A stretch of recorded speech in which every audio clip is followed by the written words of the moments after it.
warahmatullahi wabarakatuh. Halo, saya Indri Mada Putri dengan NIM G1D1232205 akan menjelaskan terkait isu-isu gender pada PMS dan HIV atau AIDS. Nah, apa sih itu isu gender yang terkait tentang PMS atau HIV ataupun AIDS? Jadi, isu gender terkait PMS, yaitu penyakit menular seksual, dan HIV atau AIDS, ini berpusat pada ketidaksetaraannya kekuasaan antara laki-laki dan perempuan, yang membuat perempuan lebih rentan terinfeksi karena rendahnya posisi tawar untuk menolak seks tanpa kondom, kekerasan seksual, dan yang lebih parahnya atau lebih berat dampaknya terhadap stigma, diskriminasi, kesulitan akses layanan. Sementara, stigma juga menghambat laki-laki dalam mengakses informasi kesehatan reproduksi. Ketidaksetaraan ini memperburuk penularan melalui kekerasan berbasis gender, minimnya kontrol diri perempuan, dan stigma terhadap kondom. Isu gender yang meningkatkan kekerasan atau kerentanan perempuan. Yang pertama ada kekerasan berbasis gender atau dikenal dengan KBG. Kekerasan fisik dan seksual ini termasuk pelecehan terhadap anak ya. Secara langsung meningkatkan risiko penularan HIV dan membuat perempuan itu lebih sulit untuk melindungi dirinya.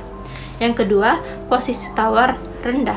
Maksudnya, ketidaksetaraan ini membuat perempuan sulit untuk menegosiasikan penggunaan kondom, bahkan dengan pasangan tetapnya, karena takut konflik atau kekerasan. Yang ketiga, kurangnya informasi dan sumber daya. Perempuan sering memiliki lebih sedikit informasi dan sumber daya untuk mengambil tindakan pencegahan dibandingkan laki-laki. Dan yang terakhir, stigma kondom.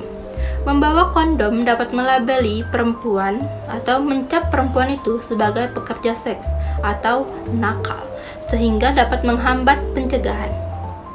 Dapat dilihat pada gambar di atas ini, riset ungkap bagaimana para perempuan Indonesia yang hidup dengan HIV atau AIDS itu berjuang melawan stigma.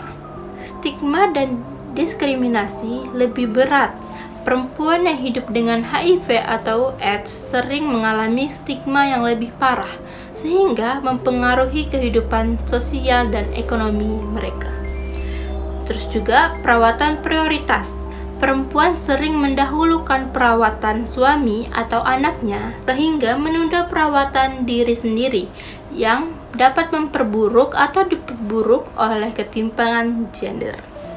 Sehingga perlunya untuk hentikan diskriminasi dan stigma penderita HIV atau AIDS sebagai salah satu wujud kesetaraan dan keadilan gender. Nah, isu gender ini juga bukan hanya pada perempuan, tapi juga dapat mempengaruhi pada laki-laki. Tabu kesehatan reproduksi laki-laki. Norma budaya membuat laki-laki enggan membicarakan kesehatan reproduksi dan HIV atau AIDS, sehingga menghambat edukasi dan akses layanannya. Terus, persepsi penggunaan kondom. Laki-laki yang memiliki kondom sering dianggap pelanggan atau pekerja seks, sehingga menciptakan stigma yang menghambat pencegahan. Nah, dari isu-isu di atas sehingga dapatnya solusi berbasis gender. Yang pertama, kesetaraan gender. Mengatasi ketimpangan gender adalah kunci pencegahan dan penanganan HIV atau AIDS. Yang kedua, edukasi komprehensif. Edukasi yang mencakup peran laki-laki dan perempuan serta mengatasi stigma sangatlah penting. Yang ketiga, layanan inklusif. Layanan kesehatan harus mengatasi hambatan psikologis dan budaya serta memperkuat posisi tawar perempuan dalam pengambilan keputusan. Baiklah, itu yang dapat saya sampaikan terkait isu-isu gender beserta solusinya, dan sampai jumpa.